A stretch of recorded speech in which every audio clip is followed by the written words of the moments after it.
Meus caros amigos, amigas, aqui estamos de volta para este programa que está se encaminhando para a conclusão desse projeto. Como vocês já sabem, nós estamos estudando a conclusão do Livro dos Espíritos, depois de ter passado pelas 1018 questões, perguntas, respostas, subperguntas, comentários do Kardec.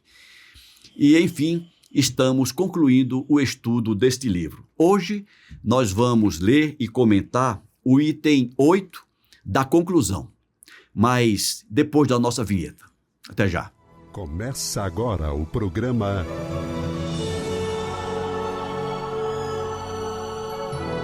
O Livro dos Espíritos em Nossa Vida.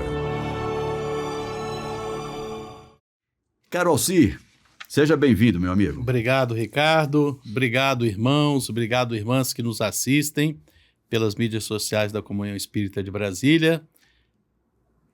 Se vocês estão gostando, deixem o like. Se não gostaram, por favor, digam que não gostaram e deixem registrados aqui para nós, para que a gente possa não apenas melhorar o próximo programa, mas dar o retorno aqui para a nossa equipe de produção, para a nossa equipe aqui na Comunhão, da melhor maneira de atingir as necessidades de vocês. Forte abraço. Alcir, hoje nós vamos fazer o item 8 da conclusão, lembrando que só temos este e mais um item, o item 9. Perfeito. E acaba o nosso projeto de estudo do Livro dos Espíritos, né? Uhum. Então vamos lá ver o que foi que o Kardec escreveu aqui no item 8. Os espíritos, dizem certas pessoas, nos ensinam uma moral nova, alguma coisa superior à do Cristo? Se essa moral não é outra senão a do Evangelho, por que o Espiritismo? Esse raciocínio assemelha-se singularmente ao do califa Omar falando da Biblioteca de Alexandria. Abre aspas. Se ela não contém, disse, senão o que há no Alcorão, é inútil, portanto, é preciso queimá-la. Se ela encerra outra coisa, é má, portanto, é preciso ainda queimá-la. Fecha aspas.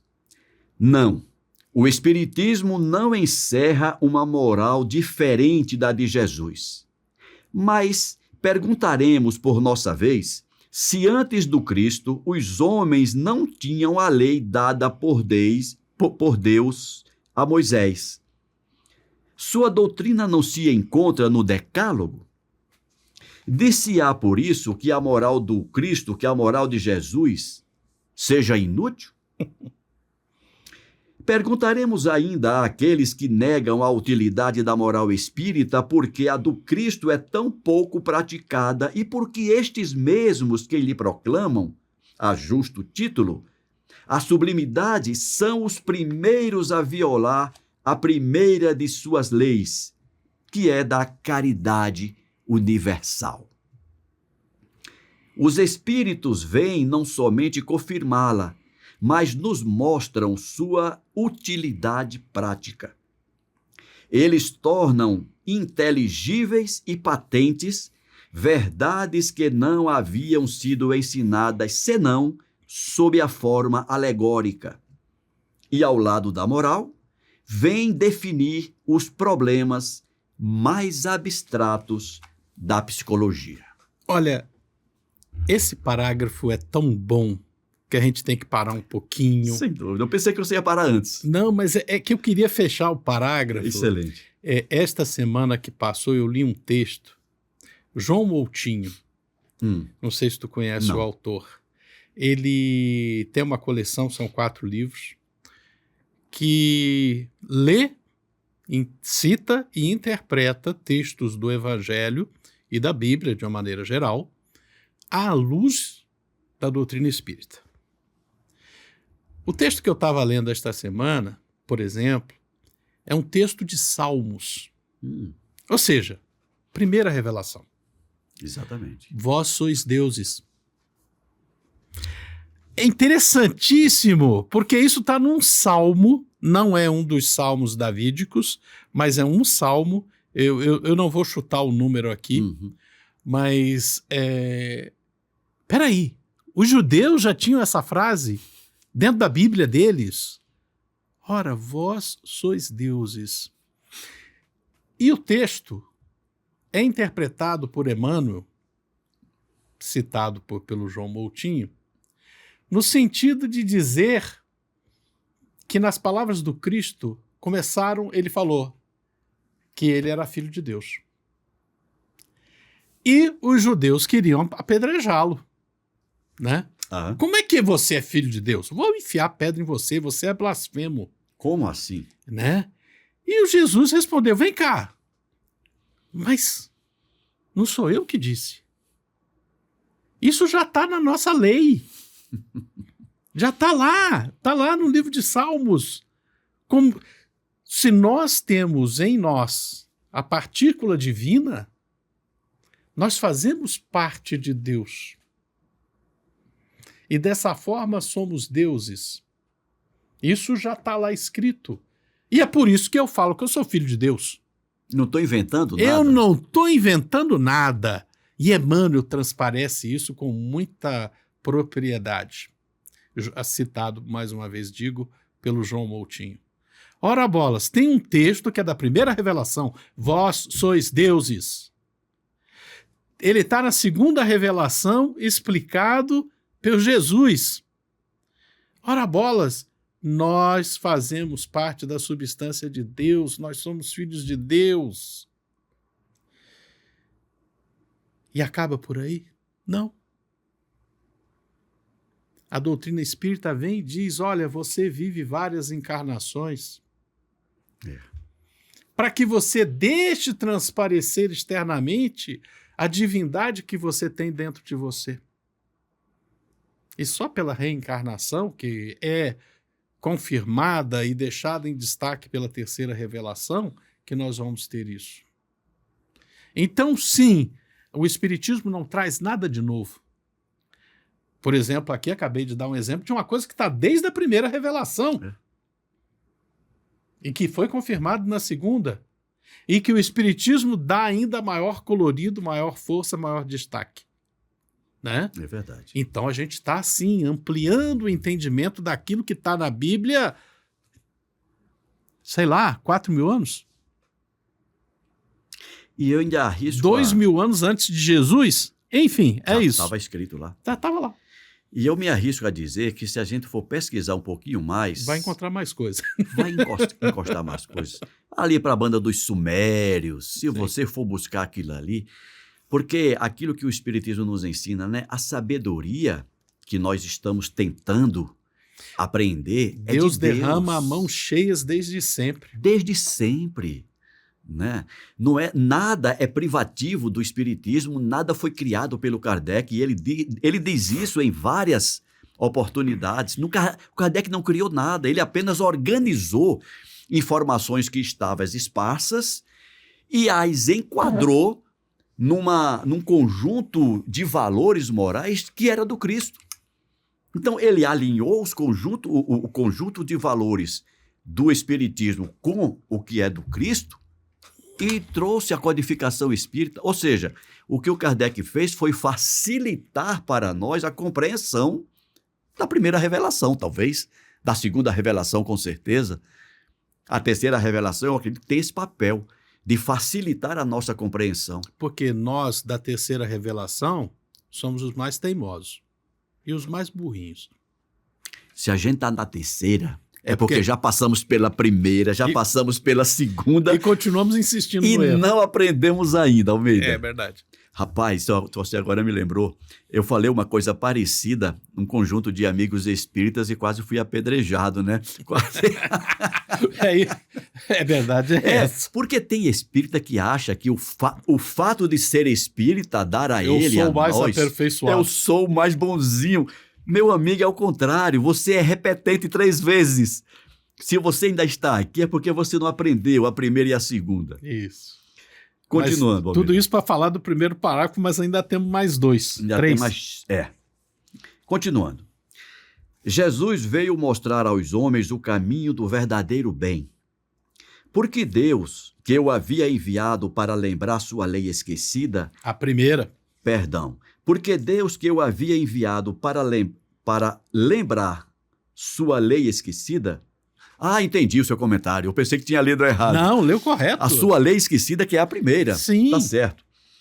Não enviaria hoje os espíritos para lembrar-lhes de novo e com mais precisão quando a esquecem para tudo sacrificar ao orgulho e à cupidez. Cara, olha que frase. argumento o Kardec usa aqui. Se Deus mandou a primeira, mandou Jesus para reforçar a primeira, por que não enviaria agora os espíritos para reforçar as suas informações? Uhum. Excelente. Quem ousaria pôr limites ao poder de Deus e traçar-lhe seus caminhos? Quem diz que, como afirmam os espíritos, os tempos preditos não estão cumpridos e que não atingimos aqueles em que as verdades mal compreendidas ou falsamente interpretadas devem ser ostensivamente reveladas ao gênero humano para apressar o seu progresso?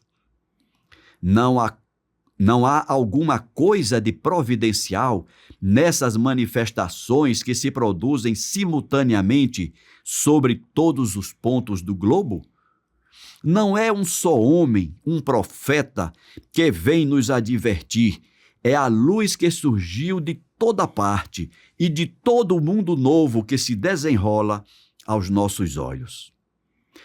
Como a invenção do microscópio nos descobriu o mundo dos infinitamente pequenos, que não suspeitávamos, como o telescópio nos descobriu os milhares de mundos que não suspeitávamos mais, as comunicações espíritas nos revelam o mundo invisível que nos cerca e que nos acotovela sem cessar, e sem que o saibamos, toma parte em tudo o que fazemos. Há algum tempo ainda e a existência desse mundo, que é o que nos espera, será também incontestável como a do mundo microscópico e dos globos perdidos no espaço. Portanto, não é nada nos ter feito conhecer todo o mundo? Nos ter iniciado nos mistérios da vida de além-túmulo? É verdade que essas descobertas, se lhes pode dar esse nome, contrariam um pouco certas ideias firmadas.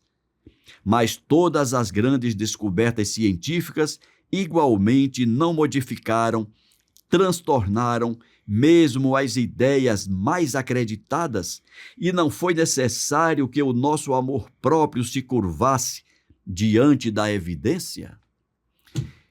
E ao ler esse trecho aqui, eu lembro do Galileu Galilei, do Giordano Bruno,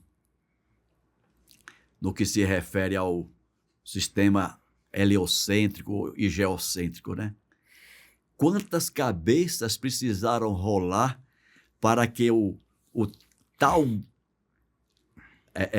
a tal ciência humana reconhecesse que o nosso sistema é heliocêntrico e não geocêntrico? Olha, como é que eu vou dizer? Ainda hoje, quando alguém que estuda espiritismo afirma em algum podcast, alguma mídia, qualquer uma que seja, que durante um período muito específico da história, na metade do século XIX, a principal diversão nos salões de festa de Paris era se reunir para ver uma mesa dançar, pular, voar. Se a gente fala isso hoje, o conhecimento comum vai nos julgar loucos. É verdade. A verdade é essa.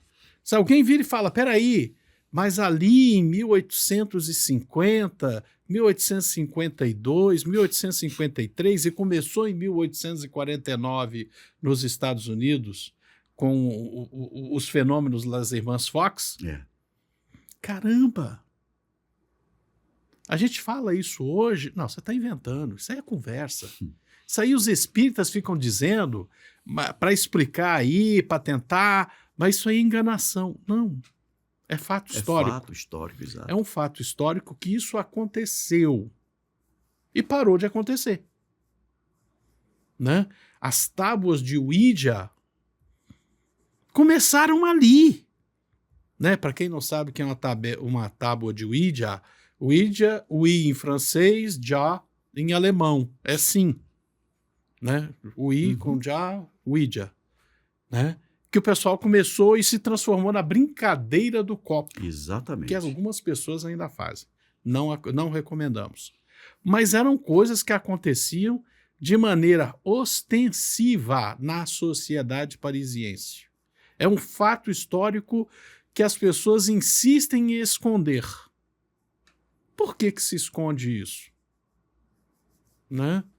Por que a ciência, as sociedades científicas, a imprensa colocou isso como escondido, oculto, e num primeiro momento, num segundo momento, não, isso não é verdade, e hoje quem tenta falar que isso é verdade é taxado de louco, fanático. Vai receber uma pecha na testa de fanatismo. Né? Mas o fato é que Charles Richer, Ernesto Bozano, algumas pessoas, inclusive detentoras de Nobel, que nós já estamos falando aí já do século XIX, fizeram experiências, comprovaram esses paradigmas, e isso foi jogado no lixo da história. Lombroso, César Lombroso. Né? Só lembram o que o cara fez de errado. Não falam do que ele falou, fez de bom. Né? É verdade. É muito triste a gente perceber que nós, em pleno século XXI, nós não sabemos nem a nossa história. Nós negamos a nossa história, nós negamos. É o que está sendo colocado aqui, né? É verdade que essas descobertas, se lhes pode dar esse nome, contrariam um pouco certas ideias firmadas. E como contraria, tem que ser esquecido. É porque as ideias firmadas atendem de imediato os interesses. Sim. E antes que alguém pense, não, é o interesse nosso, individual, de não querer pensar sobre a morte, de não querer pensar sobre o que acontece depois da morte e o que acontece antes de nós nascermos. Ninguém está afim de pensar sobre isso, discutir sobre isso, conversar sobre isso. Que papo desagradável, Honório. É sempre isso. É hora de conversar sobre esse assunto. Né? É interessante que, mas os poderosos, não bote a culpa nos poderosos. Os poderosos só são poderosos porque nós conferimos a eles poder. Exatamente. Porque no momento em que a gente olha para alguém, pode ser o Papa, e não reconhecer nele a ascendência moral para falar de religião, ele deixa de ser uma figura de destaque. Seja ele Papa, presidente, senador, palestrante espírita. Exatamente. Não interessa. Exatamente. Ele só tem poder porque nós conferimos a ele poder. Ou a ela, né? É desse jeito. Vamos à frente? Vamos.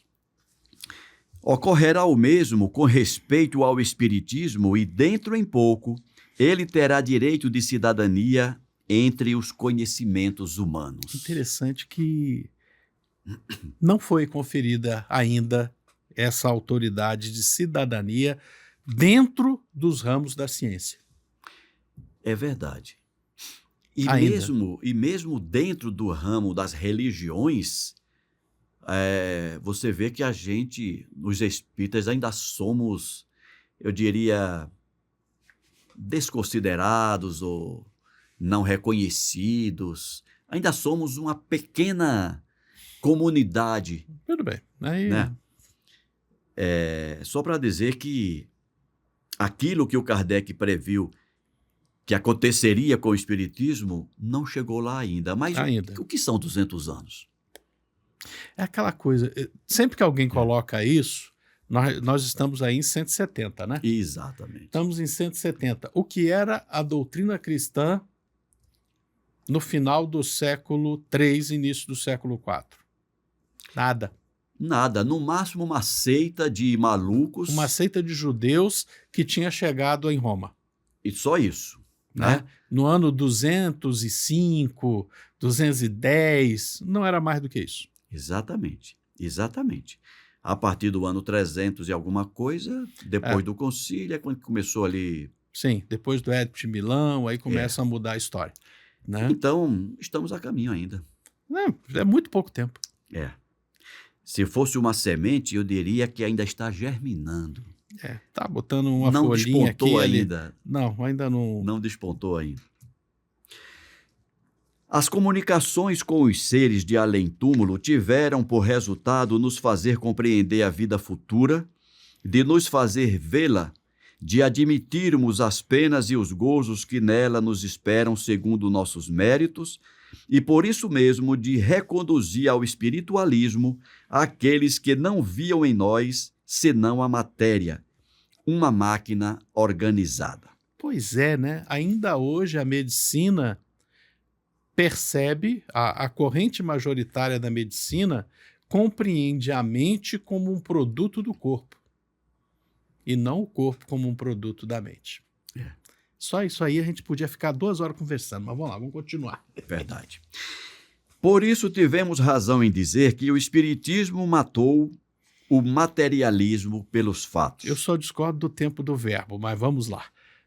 Não matou ainda. Ainda não matou, não. Não matou ainda não.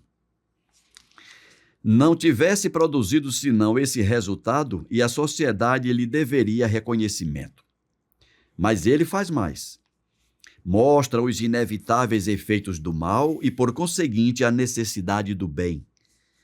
O número daqueles que ele reconduziu a sentimentos melhores, nos quais neutralizou as más tendências e desvio do mal, é maior do que se crê e aumenta todos os dias. É que para eles o futuro não é mais incerto, não é uma simples esperança, é uma verdade que se compreende, que se explica quando se veem e quando se ouvem aqueles que nos deixaram se lamentar ou se felicitar do que fizeram sobre a terra. Quem quer que disso é testemunha, reflete e sente a necessidade de se conhecer, de se julgar e de se corrigir. Essa é a nossa jornada que o Espiritismo, com muita consciência, nos concede. A possibilidade da gente parar, refletir, perceber a necessidade de se conhecer, de conhecer melhor a realidade, de, percebendo melhor a realidade, agir com mais inteligência, com maior correção, aperfeiçoando-se e corrigindo-se. Ontem eu estava lá na Comunhão Espírita de Valparaíso, de Goiás, fazendo uma palestra e abordamos exatamente essa temática, né? Nós falávamos do momento em que a gente está vivendo, né?